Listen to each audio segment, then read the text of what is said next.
আব্বা তুমি আজকে আমারে কি শিখাবা? আজকে আমি তোমারে শিখামু কিভাবে আইল কাটটা নিজের জমিন বাড়াইতে হয়। ঠিক আছে আব্বা। এইগুলো হতেছে একটা নিনজা টেকনিকের চুরি। আর এইগুলা করতে হইলে তোমার কি করতে হইব জানো?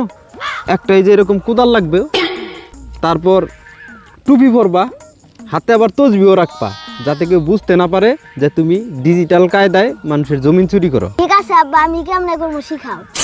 এই যে জিনিসটা দেখতেছস, এটা হচ্ছে কি একটা আইল বাতর। এখন আমার জমিন হয়েছে এই পাশে, তোর কাকার জমিন হয়েছে ওই পাশে। এখন আমার কি করতে হইব? আমার জমিন বাড়াইতে হইব। আমার জমিন কেমনে বাড়া লাগবো? আমরা এই পাশ থেকে বেশি বেশি কাটমু। এই পাশ থেকে যখন কাটমু, এই যে কোদাল ব্যবহার করে যখন কাটমু, তখন এই পাশে কম হয়ে যাব। তখন আবার এইদিকে আমাদের জমিন কি হইলো? বেশি বাইরে গেল। হ্যাঁ ঠিক আছে, এই তো মাথায় বুদ্ধি আছে, ভবিষ্যতে কিছু করতে পারবা।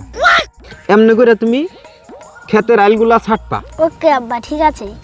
হাতে একটা তসবি রাখবি আর হইলো টুপি পরবি। তাইলে মানুষ মনে করবো কি যে লোকটা খুবই ভালো, কারো জমিন টমিন ছাটে না। ঠিক আছে। এই না হইলে আমার বলা জীবনে বড় কিছু হইতে হইলে আগে মানুষের জমিন খাইতে হইব। এমনি করে ছাড়তে ছাড়তে ছাড়তে ছাড়তে দেখবে তোমার জমিন অনেক বেশি, আর যার দিকে ছাটপা তার দেখবা এক সময় জমিনই নাই। এটা হচ্ছে আমাদের সমাজের বাস্তব চিত্র।